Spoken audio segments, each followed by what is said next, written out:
going inside the issues of our community. This is Local 12 Newsmakers. Good morning and welcome to Local 12 Newsmakers. In December, Ohio legislators had to struggle with a $640 million shortfall in the current state budget. But they're going to look back on that as the good old days when they wrestle with a projected $4.7 billion to $7.3 billion shortfall for 2010-2011. That budget has to be crafted and adopted by June the 30th. That means everything is on the table, from closing prisons and facilities for the mentally ill, slashing state contribution to education at every level, and potentially every other program the state either operates or helps fund. And with the decline in the state's manufacturing sector, many economists predict that even when the rest of the nation begins to recover, Ohio's recovery will lag, suppressing future tax revenues. When Governor Strickland delivers his State of the State address and then follows that about 2 weeks later with a budget proposal, the terms of the debate will become clear. But as a precursor, I've invited Republican State Senator Bill Seitz from Green Township, who never hesitates to offer suggestions and proposals that are out of the box.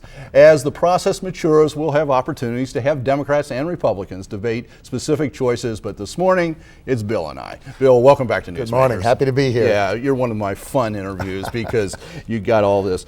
Are you still operating with the assumption, we've actually now for a couple of months, these figures of 4.7 or 7.3, depending on, there's certain assumptions built into both those figures. Is that what you're still dealing with? Yeah, those are the numbers that we're looking at the state level for the 2-year biennial period that starts July 1 of 09. It is at least that bad, probably. But the new dynamic is that the federal stimulus package, which is under consideration at the federal level, could, if newspaper reports are to be believed, could go a long way towards solving that problem. In the short term, that would certainly be good news for Ohio. It would be like handing somebody a martini in order to cure them of a hangover. But in the long term, I think there are a lot of fiscal implications that the public at large needs to know about. Well, when you say this federal fiscal stimulus package, the governors of all the states were talking to Obama before he was sworn in. What sort of size are you expecting? What's being indicated here? We received 3 different printouts from the Office of Federal Funds Information over the last week alone, showing that Ohio's likely share will range from a low of $6 billion to a high of $9 billion. And that's a lot of money. If we're looking at $4.7 billion to $7 billion, as you said, that would solve the problem. In the short term, through an orgy of debt created at the federal level, I think that has some very dire long-term fiscal consequences for the country. But in the short term, it would certainly make our task a lot easier at the state.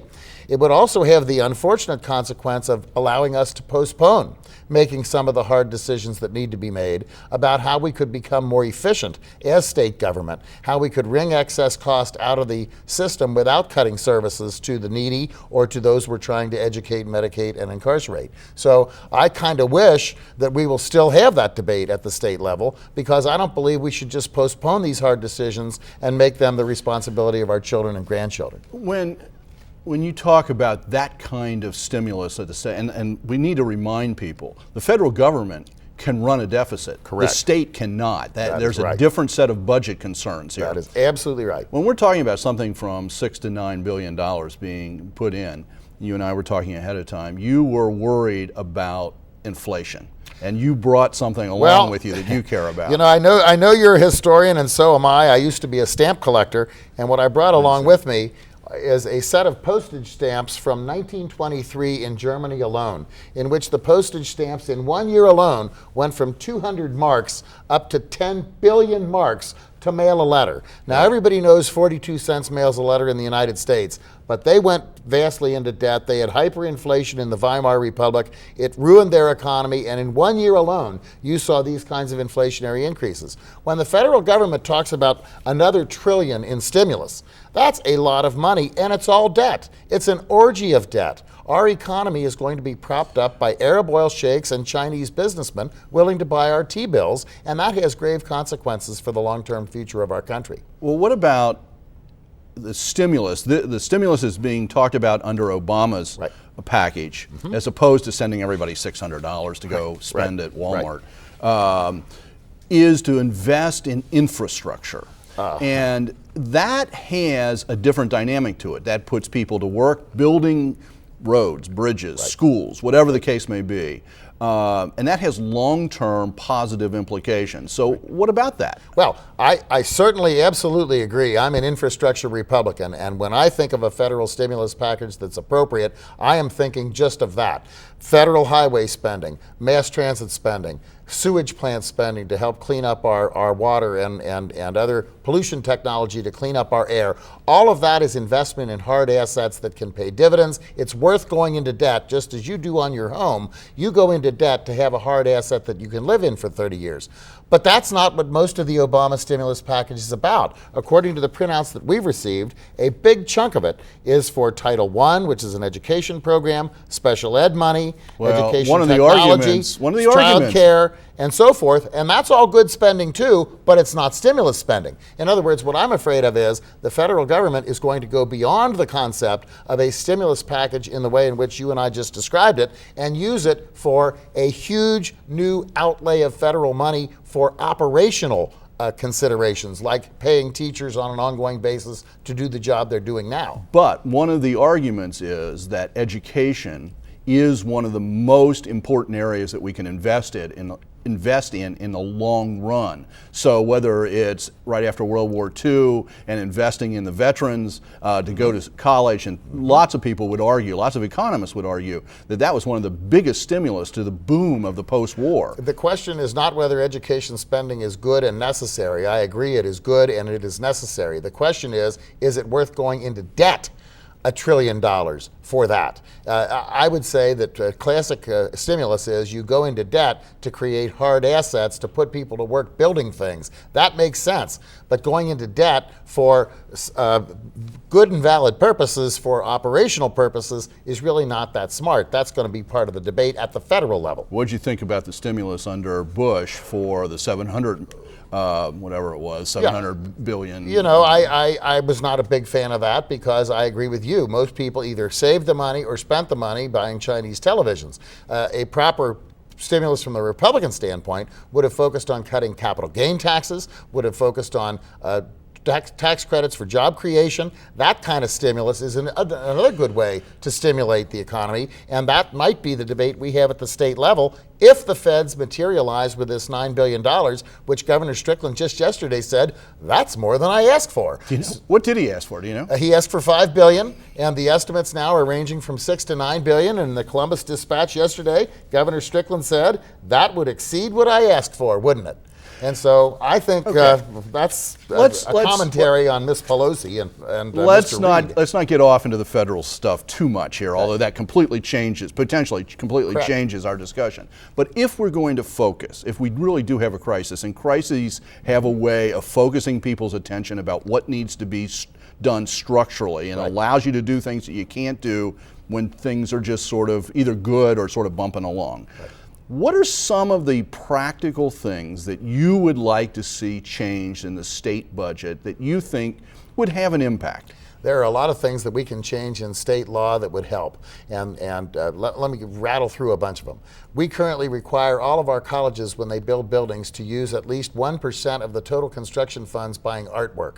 In desperate times, it seems to me we can let them spend the money on buildings and save the artwork for later. We currently require local government at every level to publish in the newspaper very expensive newspaper advertising about their upcoming projects and bids and so forth. Very few people read that. It's very expensive. Why couldn't we put that online? We have a major problem in our prison system. In fact, don't we already put that online as well? We do, but the law requires it to be in the newspaper, and it's some of the most expensive advertising, the biggest revenue sources that newspapers have.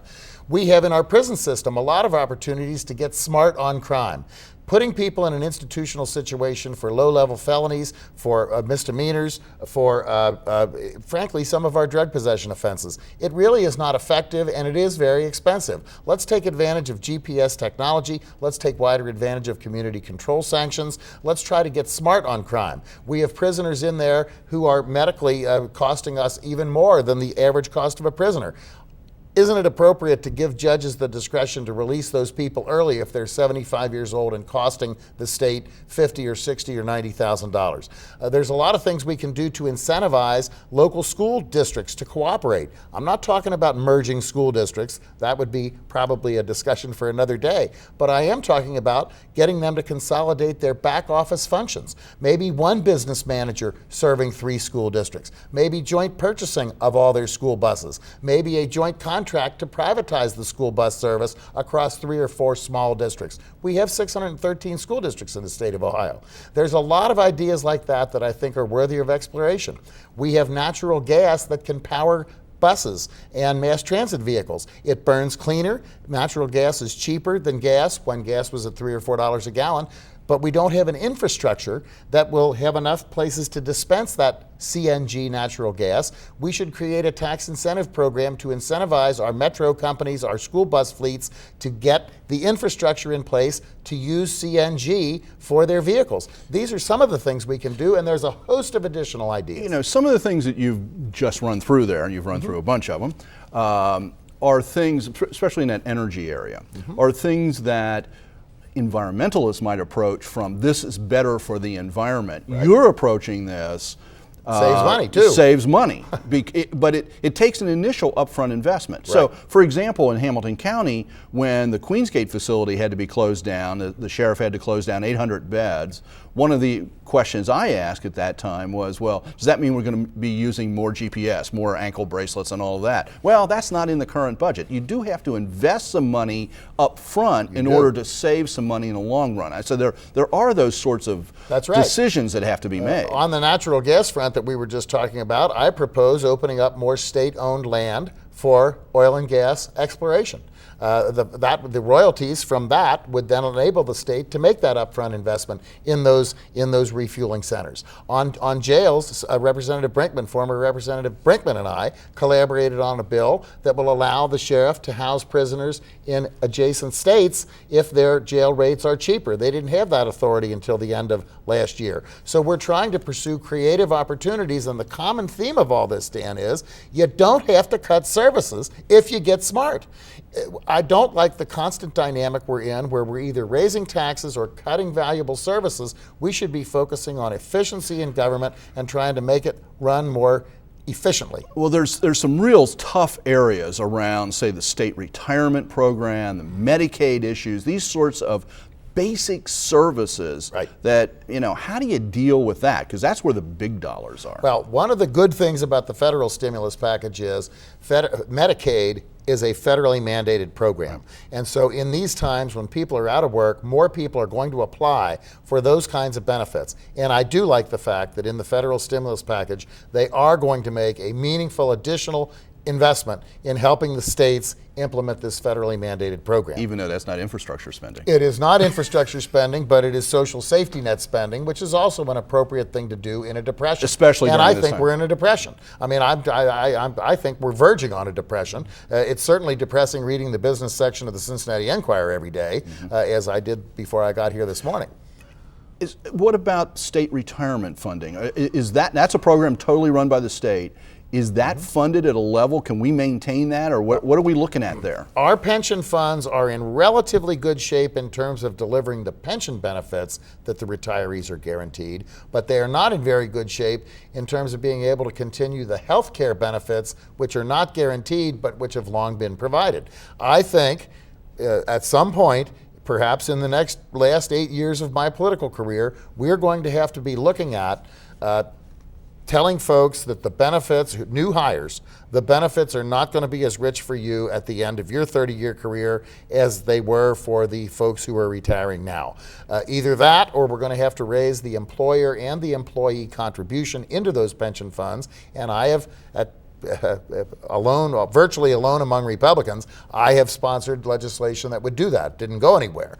I think it's a mistake for us to always kick the can down the road and visit these problems on future legislators. I think there's not enough long-term thinking and there's too much short-term thinking. The federal stimulus package is a great example of short-term thinking that has dire long-term consequences. So I think we're going to have to tackle those issues. We're going to have to do it in a bipartisan way. If it becomes identified as a Republican issue, it becomes a Democrat club. Right. If it's a Democrat issue, it becomes a Republican club. So hopefully with our split control of the Ohio House and Senate, we can have these kinds of intelligent, quiet, oftentimes behind-the-scenes decisions about what needs to be done long-term to set our pension funds aright. Well, the big news to this morning that I heard was this federal stimulus for what it may mean for Ohio.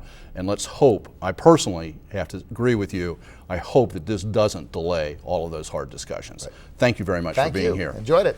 Stay tuned. Nobody likes to talk about it or even admit that prostitution exists. But after the break, a look at a community-based program that is showing remarkable results in helping women involved in prostitution get off the streets.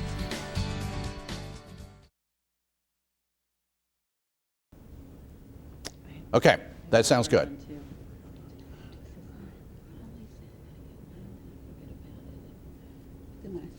Very good.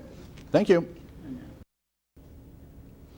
The movies often glamorize prostitution, but there is nothing glamorous about the gritty day-to-day reality revealed in a report by Local 12 reporter Debbie Dixon. Saunders said nearly all prostitutes are addicts. Police are working with a nonprofit program called Off the Streets to address that underlying drug problem. Take it a step further and look beyond their arrest and say, how can we create a long-term strategy that's going to deal with this problem and hopefully make a change in life for them, but also a change in life for the community. Saunders is trying to talk this prostitute into the Off the Streets program. She too dreams of the life she had. See, back in Sharonville, I might have a $300,000 house where I came from. So I'd like to be. So you had a pretty nice life, Very nice life. lifestyle before here. The program that Deb referenced in that report is called Off the Streets, which is sponsored by Cincinnati Union Bethel, the oldest social service agency west of the Allegheny Mountains. Dating to 1830, Off the Streets assists women involved in prostitution move towards safety, recovery, empowerment, and community reintegration. The program is peer-driven, meaning that the staff have similar life experiences to the clients who are served. They too have experienced prostitution, trauma, substance abuse, mental illness, homelessness, or other related problems. I am joined this morning by two people connected with the Off the Streets program. Lisha Lungelow, is that right? Lungelow. Lungelow is a peer facilitator with the program, and Mary Carol Melton is the Chief Operating Officer for Cincinnati Union Bethel and the Program Director for Off the Streets. Welcome to Newsmakers. Lisha, how was it that you came to be associated with this program, and how long has that been? I've been with the Off the Streets program for a little over a year. I had heard about the program through some other people that work there, and I was fascinated by it, that someone had finally heard the call for a need of a program of this magnitude, and I wanted to be a part of it. So I applied. So at any one point, how many women are involved in the program? We have inpatient and outpatient. We have clients that are residential and clients that come in from an outpatient basis. So we can handle, I believe, up to probably 25 to 30 at any given time. Okay, and is the program and the structure of the program, the formal part of it, does it go a certain amount of time, or does that really depend on the individual, or what? Each client has an individualized plan. There's no time limit per se on the amount of time. We don't give them a time limit when they come in. Because that, obviously some people would have more substance abuse issues, other issues. And some have come to us from other programs where they've had the chance to have some stability around, say, their substance use. And they might stay in the program, 3 to 5 months, and we just had a recent graduate who was with us for over a year. Okay, so there really is individualization. Absolutely. Mary Carol, what's sort of the demographic of the person who ends up in this program? Well, it might surprise you. It certainly has surprised us. I think the youngest woman that we've had in the program is 18. You have to be 18. And the oldest woman was 68. Wow. And the average is sort of 35, 36-year-old. Very equally mixed racially. We have had almost 48, 49% mix at any given time. And I think the commonalities, though, obviously, are women who have been involved in prostitution in their lives. Many, 80%, have also been involved in drug use. And over 70%, I think it's about 73%, arrive homeless. They literally have been living on the streets. So solving some of those, solving, for example, just beginning the homeless issue. Right. I mean, and getting people off the streets is the beginning point? Yes. We provide emergency shelter beds there at the Anna Louise Inn. And if people don't know that, the Anna Louise Inn is in Lytle Park. It's this wonderful building just on the south side of Lytle Park. Right. Yeah. And we provide emergency shelter beds for those that are homeless. They come off the streets.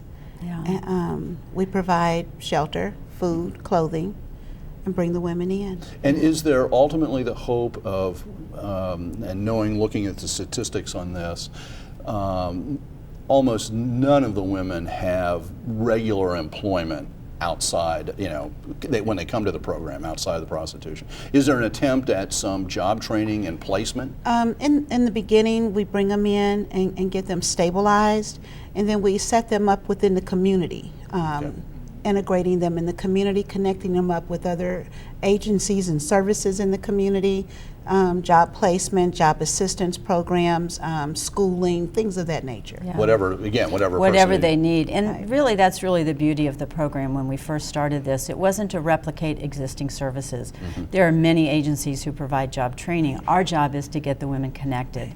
And the women who stay with us, meaning they really are engaged in the program for beyond 30 days, the statistics around them gaining their own housing, 76% are now in their own permanent housing.